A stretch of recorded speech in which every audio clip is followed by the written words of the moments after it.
success, wealth, recognition. Gary Cooper had it all, lost it all, then turned a revolutionary discovery into the success paradox. Here's Gary. I'm back with my old friend Billy Campbell. We've been talking about how a kid from South Carolina ended up going to Harvard with Dr. Oz, and how he stumbled into a 4-decade career in show business, running teams for iconic companies like ABC, Warner Brothers, and Discovery Networks. And now, Billy, I'd love to look back at January 15, 2009. I know you've told this story so many times, and I want to be respectful of what you went through, because I know it's not something that a lot of people would be comfortable talking about. But can you share what it was like being one of the 155 survivors of the miracle on the Hudson? To be completely honest, and I appreciate your sensitivity there, it's not scary for me. Now, at times, it was much more emotional telling this story, and it's hard to believe that it happened in 2009. So it's 14 years ago. It seems at times like it was yesterday, and it's just as vivid.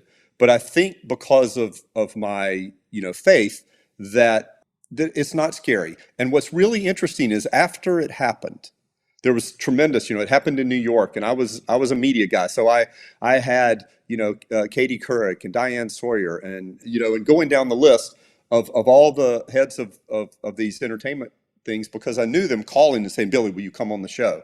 I ended up choosing to go on the Today Show the next morning because NBC had done some stuff with us at Discovery, and I felt I wanted to reciprocate.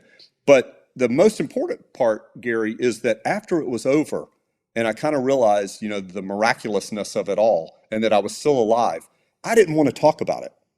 I really wanted to just get on with life and get back to normalcy.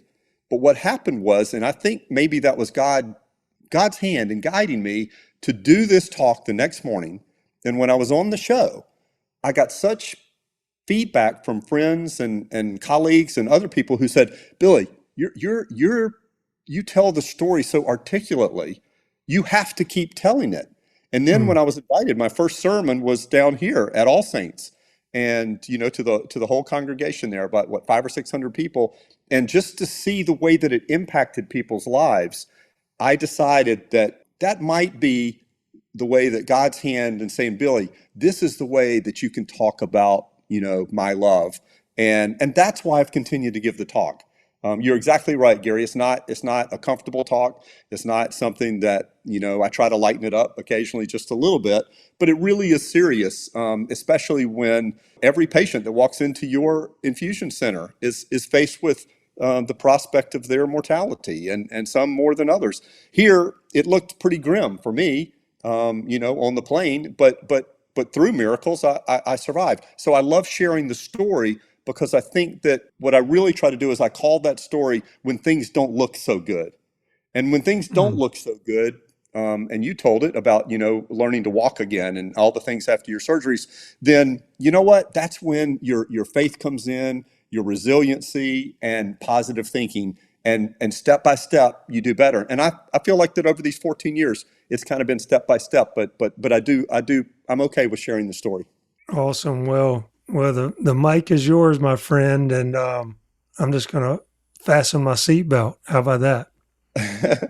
Well, what I really do when I tell the story is I talk about that day in my life that was seemingly incredibly normal. I was in New York. I was actually, believe it or not, I had just been to Boston the day before to interview to be the CEO of the Weather Channel. And I'd flown back, and I was coming home in mid-January to go duck hunting with my little nephews, who were at the time 7 and 9 years old, and coming down to the beach. And I was flying to Charlotte, and then I was going to change planes and land in Myrtle Beach. And my mom was picking me up, and it was going to be a great long weekend. And when I got on the plane that afternoon, it was just, everything was completely normal. I was the last one, I think, to sort of get on the plane, because I was, hustling to get there. There'd been a blizzard all morning in the city. I didn't even think that the flight would be able to take off. And part of the miracles in my mind, because when I tell the story, I think there's so many different miracles that occurred that day. I got there, and the storm had blown out, and it was completely clear. It was the coldest day of the year in 2009 on January 15th. It was like 16 degrees. And think about that. The water temperature in the Hudson River at that time and that day was around 34 or 35 degrees.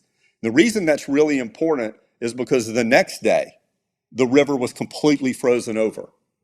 And so a little bit comes back to some things you talked about earlier, which is timing in life. Sometimes we can control it, and there are many times where it's out of our control, and you never know whether it's a good time or a bad time. And that, in this case, sort of God's providence in a way was looking after me and all of us that afternoon, because since the storm had blown out and gone through, then everything was just completely calm, like the water was calm. I'll get to that in 1 second. But anyway, so I sit down, I'm in the back of the plane. I'm in, and the way that I tell the story is I put you, the listener, in my seat, 25A. I'm on the window in the back of the plane, in the next to last row. The plane was completely full. We take off, and I remember thinking to myself, I said, this is going to be a great day for flying because, and I'm a little bit of an aviation nut, but cold air is good for the engines.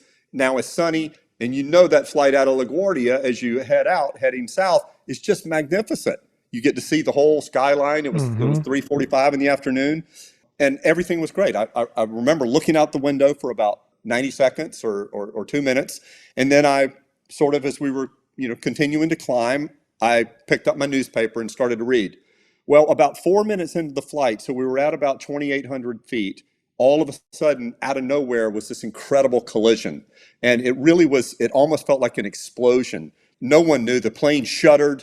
The only thing I knew was I'm looking out of the window. I'm, again, had a great seat, and I can see my engine, the left engine, and it's completely on fire, like a bonfire. Oh, it's not like a little sparks or whatever we've seen, and it just continues to burn. And all of a sudden, I remember, everybody kind of, screamed a little bit, gasped a little bit in the plane. No one knew. And of course, the flight attendant in the back was like, everything's fine, everything's fine. And we all kind of chuckled later, like, well, little did we know. But I did think what was really interesting, and I couldn't believe that I remembered this so vividly in my mind, because sometimes when you witness things, your mind plays tricks on you a little bit. But I don't know, we're at 2,800 feet. I found this out later, but we're at about 2,800 feet. We climb another 500 feet to get to 3,300 feet. And that, too, in its own way, is part of the miracle, because that extra 500 feet really made an incredible difference in us surviving and not. So I kept wondering, I kept thinking, well, we must still have power in the right engine, which I can't see, because we're still climbing.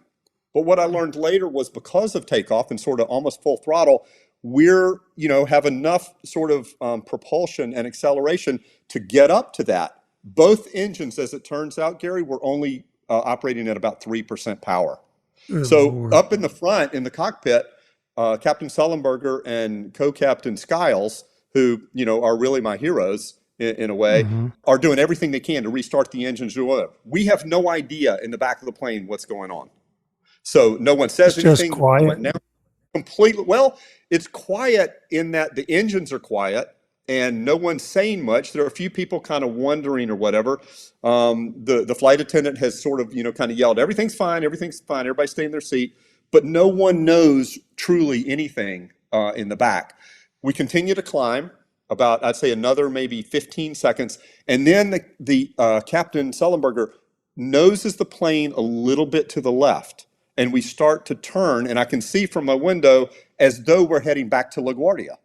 And the funny part, here's a funny moment where I think to myself, oh, great, I'm going to miss my flight. I'm not going to get home in time tonight. And all I really wanted to do was get home and have Bojangles, chicken Some dinner with my tea. sweet tea and the biscuit, and be with my mom and the boys and do duck hunting the next day.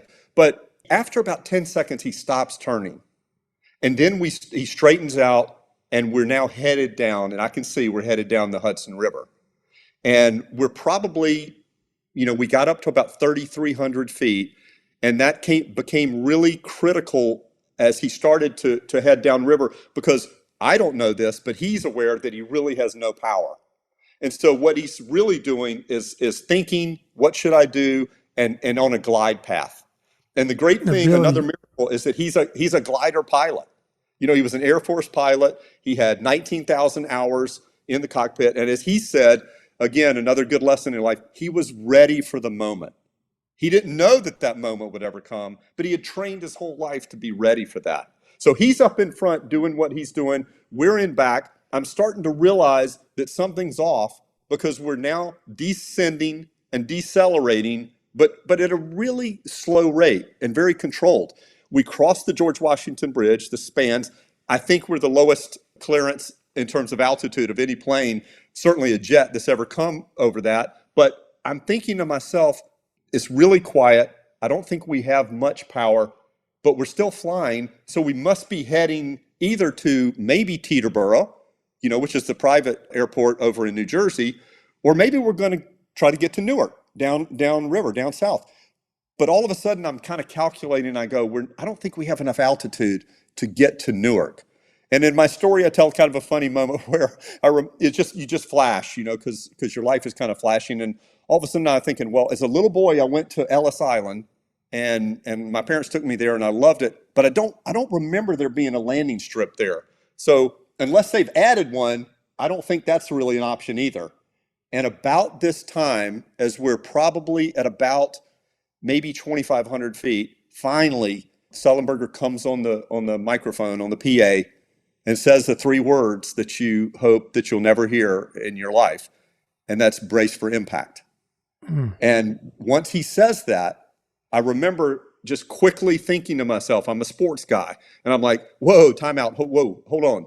If he said that, knowing aviation history, because there'd never been a jumbo jet that had ever survived, where everyone survived a crash like this in the water, I remember thinking, brace for impact really means prepare to die. So all of a sudden, I'm kind of faced with, well, what do you do? I didn't have a cell phone that back then I had a BlackBerry, interestingly, and that wasn't something that worked. I was trying to pull the life preserver out from my bottom of my seat. It wouldn't come, and then I kind of laughed and realized, well, that's not going to do me any good anyway. But during that. And so when he said that, we had 59 seconds before we were going to hit the water in the Hudson River. So a lot went through my mind. And the first one was, God, it's been a great 49 years. If you're ready for me, then I'm ready. However, if you're open to it, I'd really love another 49 years. But I kind of realized that wasn't my call, and that was in his hands. But I felt pretty at peace with that. I mean, I certainly wanted to be able to talk to my family and say goodbye if that's what it was. But guess what? You don't get to make those calls sometime. But then the second thing, Gary, which was really, I think was amazing for me, is I was maybe being a TV guy. All of a sudden, my life started to pass in front of me as though I were watching a kaleidoscope of clips of my whole life. And that's winning the state championship in football and high school, and my parents and my friends and traveling, and I always kind of kid and say, and maybe kissing a couple of pretty girls along the way. Mm-hmm. And to me, it was like an Academy Award. And then with 20 seconds to go, I realized, okay, Billy, survival instinct. You're in the back, you're on the window. What are you going to do if you survive this? And I realized I had to go to the back of the plane when and if we survived the crash in the river to get out, because that was the closest door. So sort of jump cutting the story, we get down, we're getting ready I decide the flight attendant is yelling, head down, brace.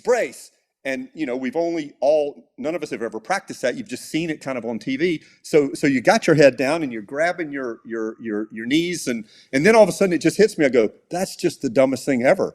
If I do this, I'm going to break my neck. I'm going into that seat where it's coming in back to me. So I decided very quickly, I'm abandoning that. I'm going to put one hand up to brace.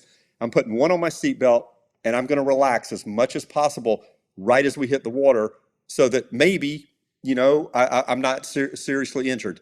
Having no idea what's going to happen. And as we get down, part of the miracle and the genius of what he did is he lifts the nose about 400 feet off the water. And as he's gliding, and it allows us, and he keeps the plane in sort of this critical 5, sort of mile per hour little airspeed zone that allows us to not hit too hard and to also not, sort of stall and fall out of the sky. So we take a rear belly landing. So we take the brunt in the back. As we go down and hit the water, it's a really serious jolt. I get knocked into the front seat and sort of bruise my head pretty badly, but that was not a big concern. But what happened was the seal in my window gets knocked out, and a hole gets knocked in the bottom of the plane in the back. And so after we sort of hit, we go down, we come up. I didn't realize it until later, but the left engine sheared off of the plane, so we start to tilt to the right.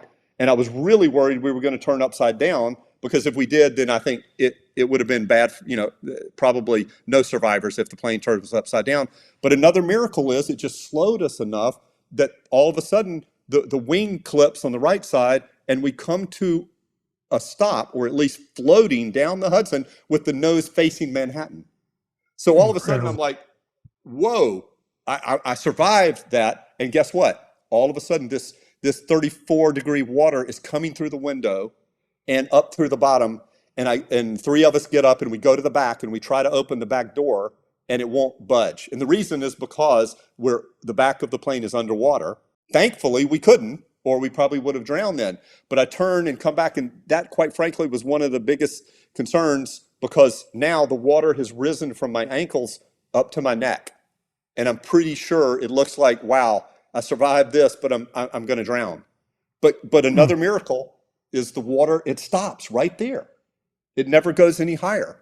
And we end up having 23 minutes to get out of the plane before the plane sinks. So there's nowhere to go. The aisle is packed with people and trying to get out. And the only way I can get out is to crawl over the seats. I get on the right side, and I just pull myself over each seat, falling into the water, pulling myself over, falling into the water, pulling myself over, until I get up to about where the windows are. And that's where you see all the people standing on the wings. Well, I thought when I got there, I think I might make it, except there was no room on either wing. So I had to keep going. And that's when Sullenberger and Skiles called me and said, come on out, you can jump down in the raft on the front left side. And I got up there and jumped down into the raft, and those two came in right after me. And Sullenberger was sitting next to me. And I remember just reaching over and grabbing his arm and saying, thank you, you saved all of our lives. And in his kind of amazingly humble way, he just looked at me and he said, you're welcome. And that really was sort of everything that happened. There's funny stories, because we were tethered to the plane, and all of a sudden we think that the plane's starting to sink, and no one has a knife, because in today's world no one can carry a knife. No one knows that there's a blade under the flap in the middle of the life raft. So we finally have to wait for the ferry to come over. He rams into us because he's never done this maneuver. He almost tips the raft over. So I'm literally going, I survived the crash. I almost drowned.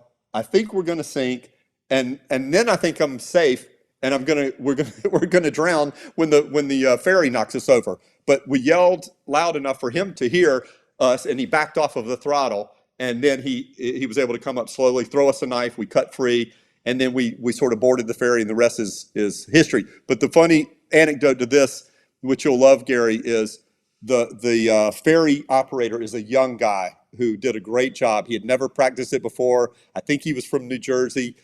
He's probably 30 years old or whatever, and called on at this moment to sort of do something, heroic himself.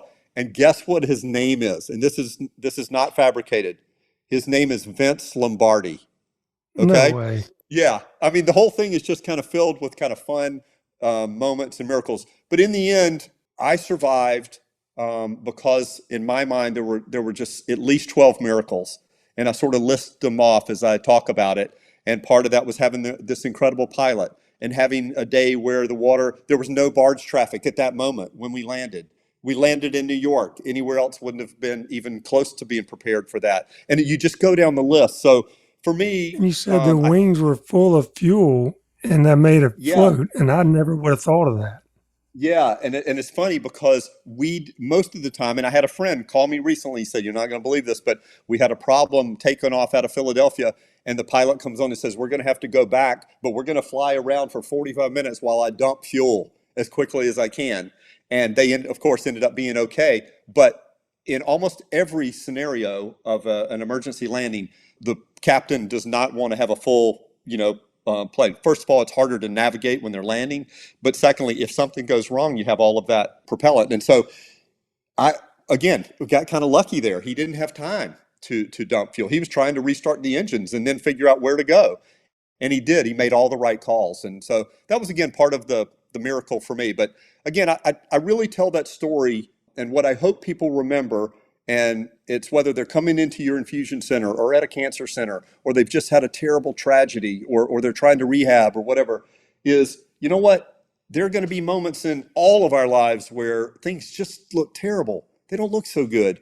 But guess what? If you have faith and you have hope and you have people that support you and you're strong, you know what? You'll give yourself the best chance to succeed or improve or survive that you possibly can. And that's really, for me, kind of what the story represents, that I think about every day. I think every day is a bonus day for me. So, I just try to live it as fully as I can. Billy, as you were going through that, I was thinking about, what did it smell like inside? Then I was thinking, as you kept going on and listing one obstacle, okay, you landed, then you're up to your neck in water, then you got to the wing, and then that wing was full, and you helped a mom and a kid, and then you had to go to the next wing, and then I felt like I was in a movie like Die Hard or something where they it's like the hero's journey, where the hero, you think he's made it, but then the villain comes back and takes him back down, and then he makes it, and then the villain gets him again, and yet you still have this resilience and positivity, and that's just, and you're right, Sully did handle himself in such a humble way, but that story is exhausting. I mean, Well, and then it's awe inspiring. well, I thanks for saying that. I do want to give you kudos, because I've told the story and given the talk all over the world, and I go into a little bit more detail, but I tried to hit all the high points for you and for the Forbes audience. But you asked a question that no one has ever asked me. And, I love talking to like high schools and elementary schools, because they always ask questions like, the kids always want to know, how cold was the water? Were you freezing? That kind of thing. But you asked me something that is really important, which is, what did it smell like? And quite frankly, that was a little bit of the quickest fear, which is the minute, and again, remember, we hit probably who knows how many.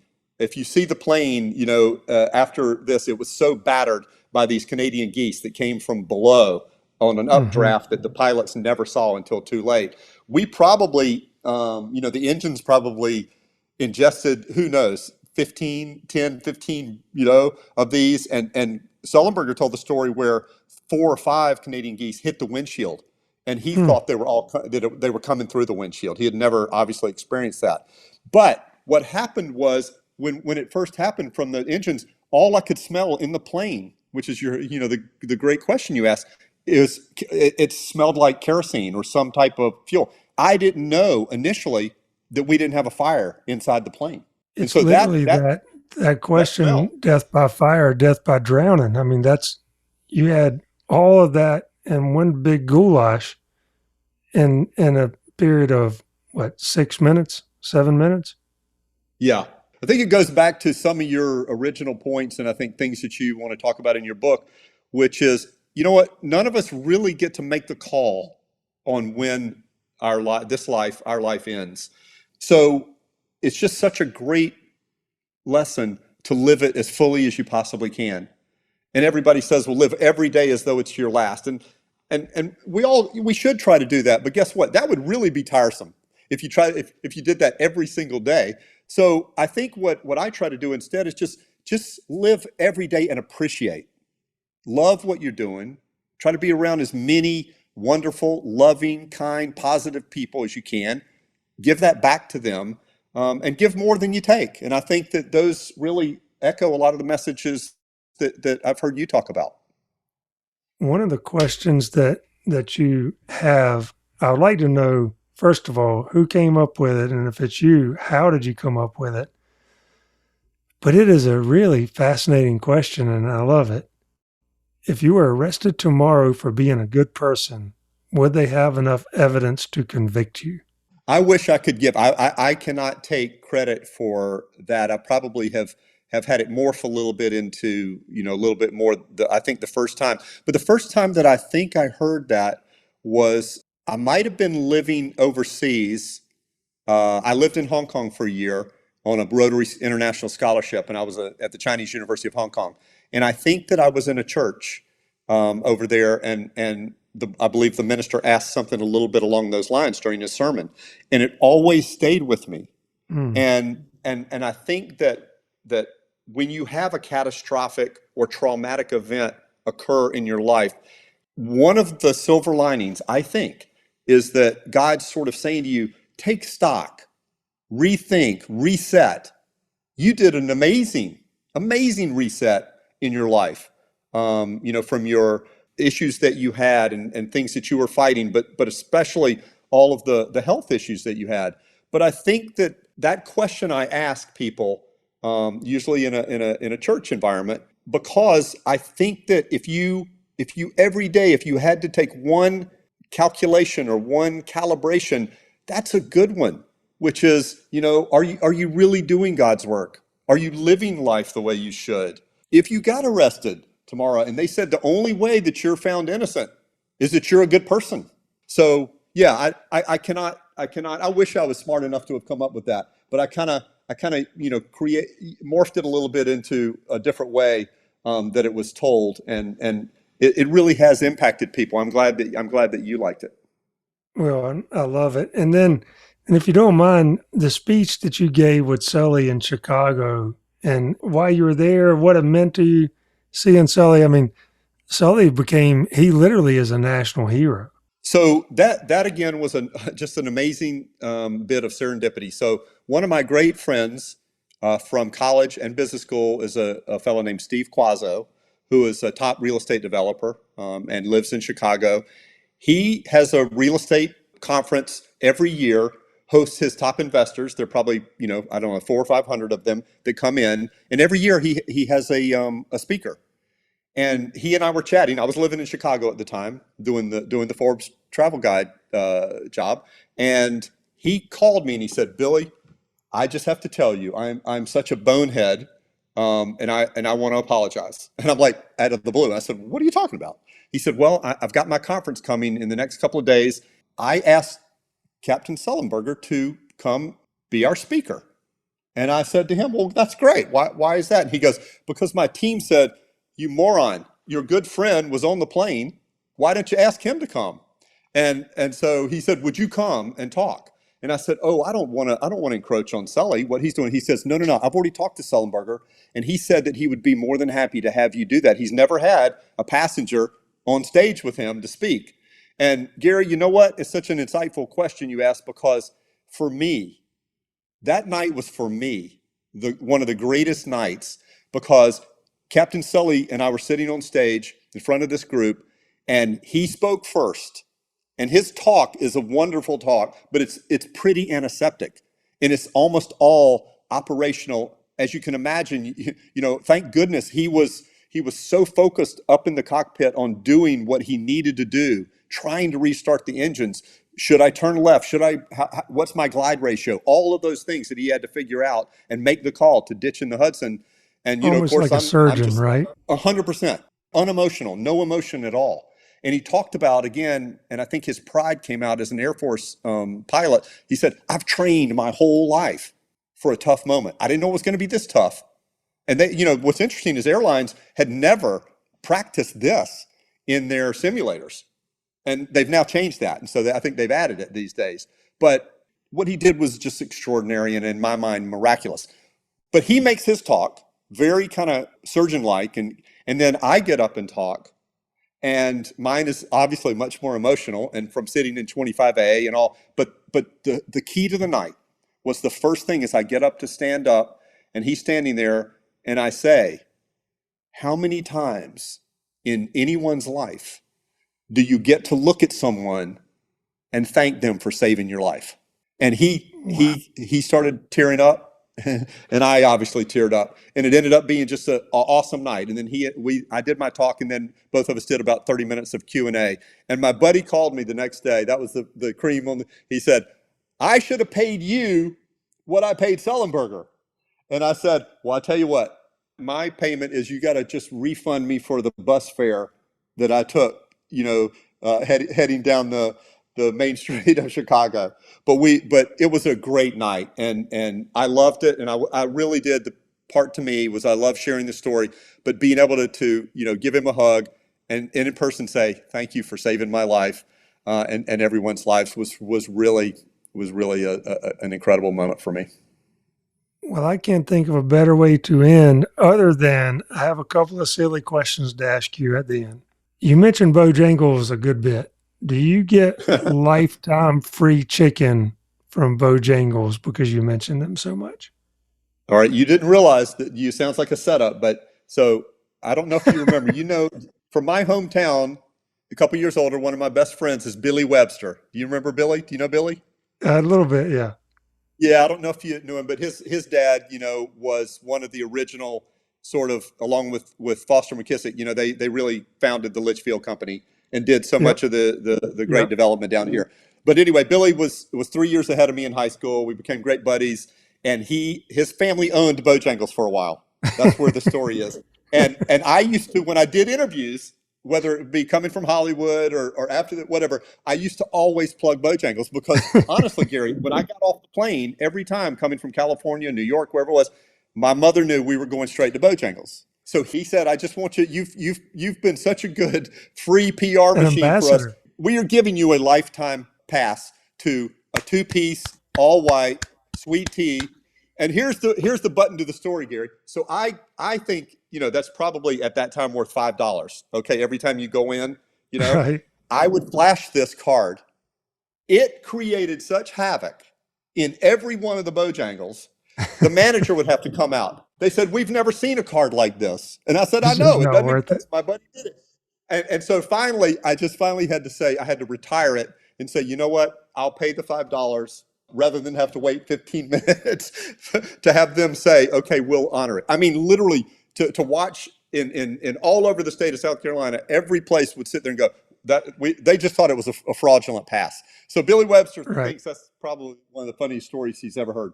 So the answer is yes and no. So yes, you did get lifetime, but it's not worth it. But it was taken away very quickly. So a guy who ran the Discovery Channel, if you could live anywhere else, and you can't say Litchfield and Pawleys, if you could live anywhere else in the world, where would it be? So I'm really lucky. I'm closing in on maybe 80 countries. And so I've lived around the world. I've visited, when I was head of Discovery, I got to travel a lot and do things with Jane Goodall and Steve Irwin and, just neat stuff that was fun for me all over the world. So it's really impossible to answer your question. That's kind of like, what's your favorite dessert, and so, but I will say. Well, that was my next question. I'm teasing. If people, how could you not love Paris and London and Rome? I mean, all of those. But for me, maybe somewhere like Botswana or South Africa, because when I was at Discovery, we did what probably is my favorite series of all time, which was called Planet Earth. And I was able to spend some time with the BBC film crew, who was the best. Filmed it for 4 years, and it's the best nature documentary ever done. Not in my opinion, just sort of factual and awards and also ratings. But when I was able to spend time for about a week with the film crews there out in the middle of, on safari or filming, that was, I felt like that, God was sort of shining his light really brightly in that part of the world. And so, but I also love Australia, and I loved my year in Hong Kong. So there's so many places that are magical. And I think one lesson I've learned, and we try to do this when people come visit us in South Carolina, because we want them to see how much we love this. And I know you have the same experience, which is everyone goes, this is magical. You can't replicate this anywhere in the world. I think that I love it when I get to go to someone else's home and they feel the same way about their home. And so those places that I mentioned are places where I've had that feeling as well. I have been to South Africa, and there is an earthiness about it that you can't explain. And I mentioned smells earlier. There's something about smelling the earth in South Africa that you can't explain. You can't transfer that language. When you're there and you're immersed in it, is something different and with nature, and I've never experienced that anywhere else other than there. I agree with you. And I encourage everyone when they say, what should be on my bucket list? And I say, well, don't have a bucket list because, don't limit yourself. But the place that I think I encourage everyone to go is to try to get to, the southern part of Africa, because there's so much of civilization there, and the history of nature, that smell you're talking about, the people's passion for their lifestyle, and mostly it's for the nature. And that's why I always consider that to be just a place that I feel like is heaven on earth. Well, Billy Campbell, thank you for being my friend. Thank you for being alive. Thank you for sharing your story with us. And I cannot express how much I believe that this podcast is going to mean to a lot of people. And I hope you have a great rest of your day. And I look forward to seeing you in the neighborhood. Well, it's ditto to you. Thank you for what you're doing. I really want to give a special thanks to Forbes. I have Forbes in my heart because I, was CEO of Forbes Travel Guide and still follow what they do and love the company and grew up. My dad read the magazine and handed it to me. And so thank you for what you're doing and for inspiring. And how about a cool moment where you and I at a funeral get to reconnect and you tell me what you're doing, and then you are nice enough to invite me to do it. So thanks for leading the way, and I can't wait to get together and have dinner with you. I'm so glad that the world's a small place. Me too. He is Billy Campbell, and that wraps up another episode of The Success Paradox. If you like the show, please take a moment to subscribe so you'll get notified when I release the next episodes. Also, if you have a moment, I'd love it if you left us a review so that other incredible individuals like yourself can learn about the show. I'll see you next time. To learn and practice the Success Paradox lifestyle, visit GaryCCooper.com. The Success Paradox is a production of Forbes Books.